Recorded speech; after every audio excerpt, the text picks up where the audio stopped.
Dan itu memang sebuah proses yang tidak bisa kita hindari, tidak bisa dihindari oleh semua orang. Orang yang baru muncul di publik, orang yang baru berdialog atau berdebat secara terbuka di muka umum, tidak akan pernah sama dengan orang-orang yang sudah memang terlatih.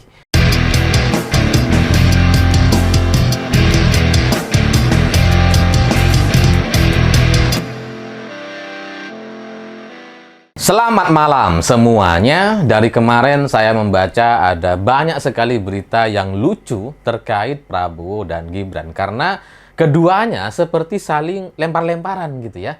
Terkait undangan dari Muhammadiyah yang ingin mengundang pasangan Capres-Cawapres semuanya. Termasuk Anies Caimin, Pak Ganjar dan Pak Mahfud dan Prabowo dan Gibran gitu ya. Ini keduanya ini saling lempar tanggung jawab.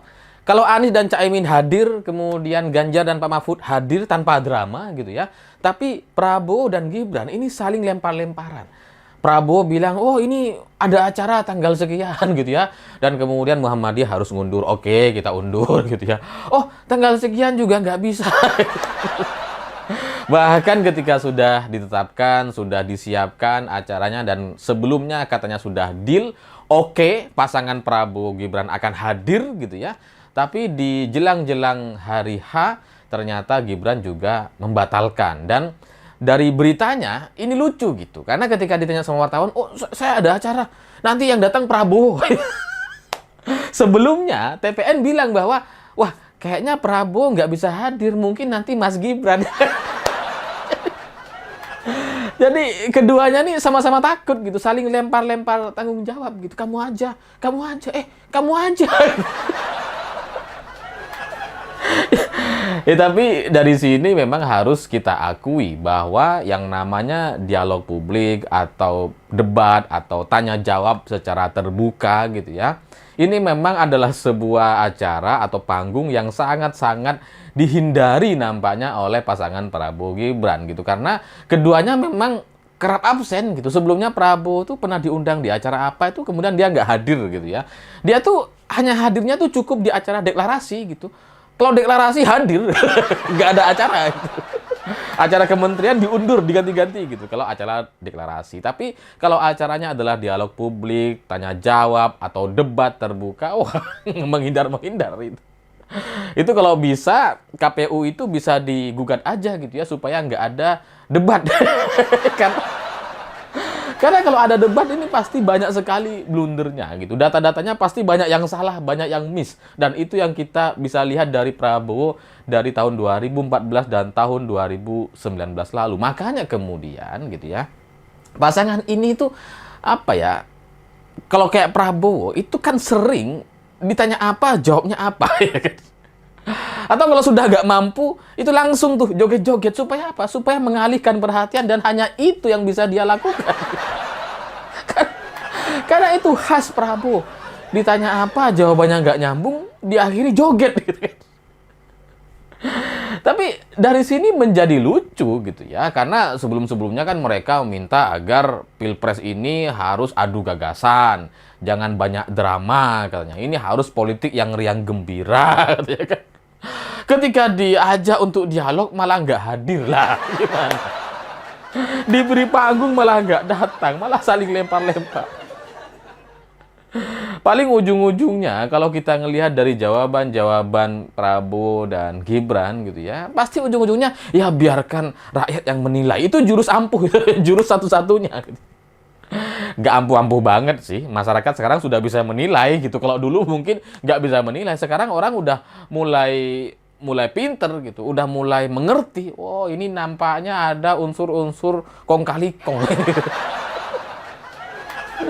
Jadi kalau keduanya diundang untuk acara debat atau dialog terbuka, itu memang akan cenderung mereka hindari gitu. Karena pertanyaan-pertanyaannya itu pasti nggak mudah gitu ya. Berbeda misalkan ketika mereka ditanya sama wartawan atau doorstop gitu ya. Itu jawabannya tuh ya terserah mereka. Jawabannya nyambung atau enggak terserah gitu ya.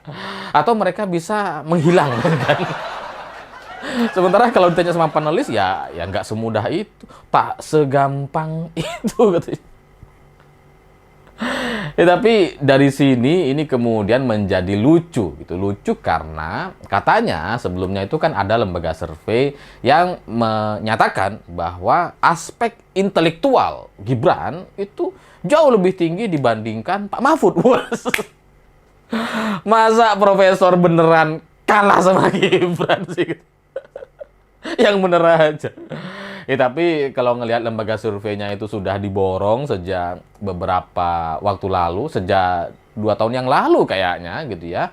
Ya karena lembaga surveinya kan awalnya kan ingin memasangkan Prabowo Jokowi awalnya dia pasang gitu ya. Tapi ternyata gagal gitu karena Jokowi gak bisa maju sebagai cawapres, akhirnya anaknya. Jadi ini lembaga survei yang sudah diborong gitu. Jadi kalau data-datanya, angka-angkanya agak-agak tidak sesuai, ya biasa, harga borongan.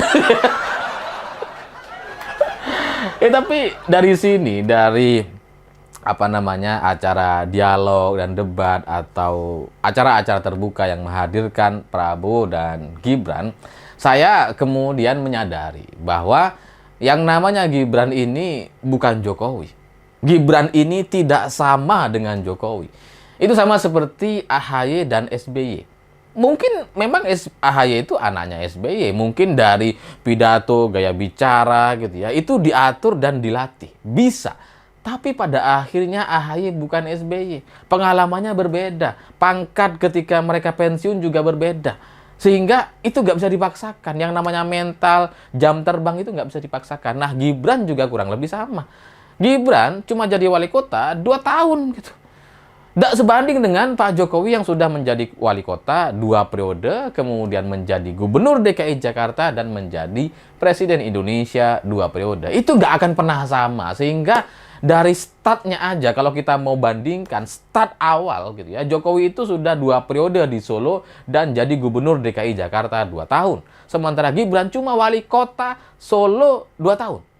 Jadi ini jelas berbeda dari start, dan posisinya hari ini jauh sekali berbeda. Dan ini yang kemudian seharusnya disadari oleh kita semua gitu, bahwa kapasitas Gibran itu ya bukan Jokowi. Dia memang anak Jokowi. Kita memang mendukung Jokowi.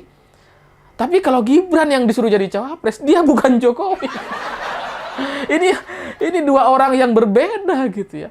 Jadi ya ini seharusnya kita pahami bersama-sama sehingga para pendukung Jokowi yang sekarang mendukung Gibran gitu ya, semestinya mulai menyadari bahwa kapasitas, kemampuan Gibran memang tidak akan pernah sebanding. Dan yang namanya persiapan mental itu tidak bisa dilatih di ruang tertutup.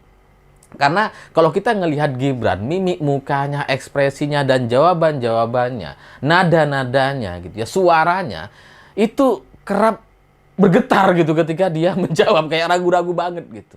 Dan itu memang sebuah proses yang tidak bisa kita hindari, tidak bisa dihindari oleh semua orang.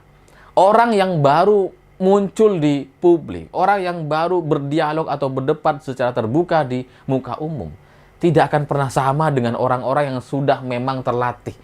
Seperti Pak Mahfud dan Pak Ganjar Pranowo, ini bukan 2 orang yang baru kemarin kemudian bisa tampil tenang di panggung besar Muhammadiyah, enggak gitu. Keduanya memang ditempa oleh waktu, dipersiapkan, diberikan pengalaman-pengalaman yang luar biasa sehingga kemarin bisa setenang itu. Dulu mungkin nggak setenang itu ketika menghadapi jawaban-jawaban tekanan dan pertanyaan-pertanyaan sulit. Mungkin keduanya di awal-awal, di tahun 2000-an awal itu nggak semudah ini gitu. Tapi ya karena pengalaman, Pak Ganjar sudah 2 periode jadi anggota DPR, 2 periode menjadi gubernur gitu ya. 20 tahun sudah menjabat. Kemudian Pak Mahfud juga lebih banyak lagi pengalamannya, lebih variatif gitu ya. Pernah menjadi ketua MK, kemudian anggota DPR, dan beberapa kali jadi menteri. Ini kemudian membuat mental dia ketika berhadapan dengan pertanyaan-pertanyaan sulit. Dengan pertanyaan-pertanyaan yang penuh jebakan atau hal-hal yang mungkin bisa menguras emosi dirinya, itu bisa dijawab dengan tenang. Ya sekali lagi, ini adalah soal jam terbang. Ini soal pengalaman. Dan yang namanya pengalaman, yang namanya sejarah tidak bisa dibentuk dalam hitungan menit kejam. Tidak bisa dibentuk dalam hitungan hari. Ini adalah sebuah proses panjang, berbulan-bulan, bertahun-tahun, yang mau tidak mau harus kita lewati dan harus kita jalani. Karena kalau enggak, selamanya kualitas dan kemampuan kita akan begitu-begitu saja. Nah, Gibran, dengan segala hormat, kalau kita mau ingat dengan rekam jejak dia gitu ya, itu tidak akan pernah sebanding, bahkan kalaupun misalkan mau dibandingkan dengan relawan-relawan Jokowi hari ini. Nggak akan. Kalau soal mental, mungkin Gibran kalah tuh sama Budi Ari. Soal ketenangan, soal cara dia menjawab, meskipun jawabannya mungkin Budi Ari kadang agak-agak salah, agak-agak ngelantur kemana-mana, tapi soal mental dan ketenangannya nggak akan sebanding gitu. Kalau kita mau ingat Gibran tahun 2014 lalu, ketika kita sudah menjadi relawan Jokowi, sudah berkampanye untuk Jokowi sebagai presiden tahun 2014, Gibran masih marah-marah sama wartawan. Ngomel dia gitu ya. Baru kena satu hoax atau isu gitu ya. Dia marah sama wartawan gitu. Itu menunjukkan ekspresi yang jujur dari seorang Gibran, yang dia tidak bisa mengendalikan emosi karena mental dan pengalamannya masih sangat minim. Jadi kalau sekarang kemudian dia tiba-tiba jadi cawapres, dia nggak akan pernah bisa mengalahkan Airlangga atau Zulkifli Hasan atau tokoh-tokoh lain di koalisinya Prabowo Subianto. Makanya kemudian memang ini jadi terlalu terburu-buru dan terlalu tergesa-gesa. Jadi kalau sekarang konsekuensinya dia harus menghadapi dialog terbuka, debat publik gitu ya, debat dengan panelis gitu ya. Itu akan membuat dia jadi kayak nggak pede gitu. Ya karena memang pengalamannya masih nggak ada. Apalagi kalau kita ngelihat di tahun-tahun masa pandemi, tahun 2021 atau 2020 kalau nggak salah. Emosi Gibran tuh masih ada gitu. Masih kelihatan betul ketika pas Pampres dia dicopot ininya maskernya gitu ya. Kayak kasar sekali. Itu menunjukkan bahwa ekspresi jujur dia memang masih setemperamental itu, masih tidak bisa dikendalikan. Jadi ya dia butuh waktu. Dia butuh waktu bertahun-tahun untuk menjadi matang dan siap untuk menghadapi segala macam tekanan gitu. Kalau sekarang dipaksakan, kita bisa lihat hasilnya dari beberapa acara, memang sangat-sangat terlihat sekali mukanya itu tertekan. Ya semoga ini menjadi pelajaran untuk kita semua, untuk anak-anak kita, agar berproses dari tahapan yang paling rendah untuk menuju puncak. Karena kalau dipaksakan, kalaupun misalkan menang, itu akan menghancurkan dirinya sendiri dan orang-orang di sekitarnya. Saya pikir itu. Terima kasih sudah menonton. Begitulah kura-kura.